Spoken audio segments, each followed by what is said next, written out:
Well, Rachel Wong is a host and producer of the Feminine Genius podcast. She joins us via Skype from Vancouver, Canada, which is a beautiful city that I've never been to, but I heard it's beautiful. It is beautiful. Rachel, thanks so much for being with us. How are you doing today?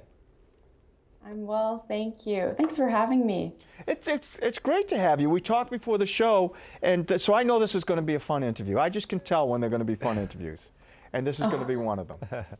Well, Thank you. What made you decide to begin the Feminine Genius podcast to celebrate the uniqueness of women? Yeah, it's a bit of a long story, so I'll keep it brief for our viewers here. But essentially, we're going to go right to wounds. I feel like I had a wound growing up where I really felt like I didn't belong, you know, as a woman, as a Catholic woman. And as I got older, certainly there were so many women that I admired, both within the church, but also in wider society. And I was just like, why am I not like them?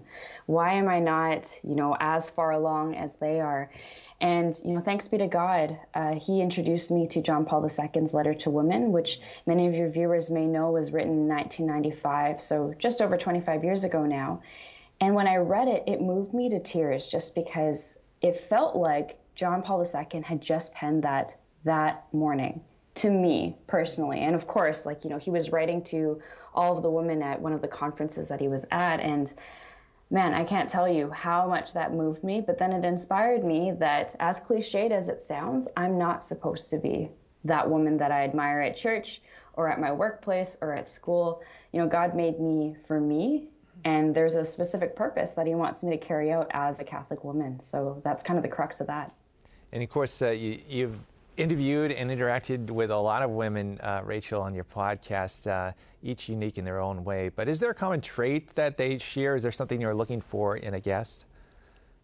Mm-hmm. No, you're right in that they're all super unique. But I think as I was contemplating this morning, actually, I would have to say one of the things that comes to mind is just all of their ways of saying yes. And we know that, you know, in the letter, John Paul II attributes Mary as that highest expression of the feminine genius. So we know that Mary gave the ultimate yes, right, to bear the Son of God in her womb. And similarly, all of these women have found a particular way in their own life to say yes, whether it was yes to starting a business, you know, yes to life, yes to getting married, yes to entering a religious vocation, whatever it might have been, that was a particular call that God had for them. And just as I do my own research and as I meet with these women, certainly that's one of the things that I've come to see. And sometimes it's not even that obvious. Sometimes it's a very small yes, but as we know, like those can be very pivotal things that God is just shifting our hearts, moving us towards him, and he's drawing us closer to him. So I would have to say it's that yes. Yeah, it's something so beautiful that I've seen. And I know that you've had many guests.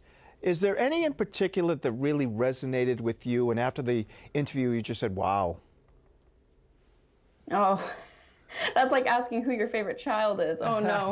Well, I can tell you who mine is. No, I'm just kidding. I don't have a favorite to my kids. Well, you know what? Maybe actually one that does come to mind, and maybe it's just because this episode is coming out not too long from now, and actually very close to where you gentlemen are. There's a woman named Kate Crohan, and I believe she lives in Massachusetts, I believe. And she, when she was born, like she was, I guess, like had a bit of a defect in the eye, so now she is blind. And, you know, like for someone like myself, like I have my vision, and it's something that, you know, I'll be honest, like I take it for granted. And to have that opportunity to talk to her, and we were connected through the Xavier Society for the Blind, wonderful organization based in New York, doing incredible work. And just to hear her joy. And, you know, we were doing an interview just like this, and it was just coming through Zoom so profoundly. And I was just like, wow, you know, like she's had many crosses in her life. And I think those are the times where, you know, God has really given an opportunity. And I think many times I look back on my own life, like I have said no so many times, or I've said, no, Lord, like I'm giving up.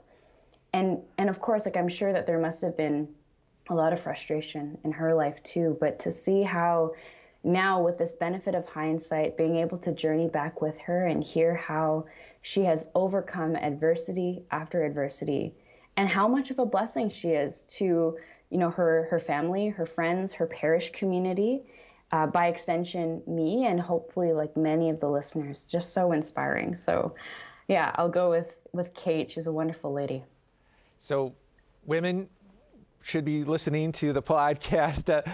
What are some of the other types of audience that you'd like to have listen along with them? Can men listen as well, or other?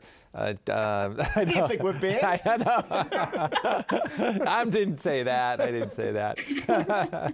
Well, who are you looking for to reach out to? Yeah. You're right, Kevin. Like certainly women, obviously, yes, I would hope that many women, regardless of where they are in their life and what stage they're in, what vocation they're in, they are listening in. But I love that you mentioned men, because I find that so many times I've got male friends who come up very sheepishly. They're just like, I was listening to so-and-so's interview and I felt like I was eavesdropping on a conversation. And the more I think about it, like, we know that we were made male and female. There is a wonderful relationship, complementarity of the sexes. And again, John Paul II, theology of the body. It is pivotal that women and men have these conversations together, that we're not in our own isolated corners and just kind of talking. Like, sure, girl time is important. I'm sure bro time, guy time is also very important. But to be able to communicate and build bridges together, because ultimately we're here to build the city of God inside the city of man. And we can only do that together. So I would say, yes, absolutely. Men should listen. Men of all ages and kinds should listen. And of course, women too. Well, Rachel, I have about 10 more questions, but we're out of time. Where can people listen to Feminine Genius podcast? Sure. So you can check out femininegeniuspodcast.com. But of course, you can, if you just search up the Feminine Genius Podcast, I think God kind of planned it this way. If you search that up on Google exactly like that, it'll show up everywhere on the internet. But on Apple Podcasts, Google Podcasts, Spotify, and we're on social media too. So all of that information is on femininegeniuspodcast.com. And when you come to Boston, you'll have to visit us. I look forward to it, Jay. Thank you. Have a great day. Stay safe. Thank you. You too. God bless you. Thank you.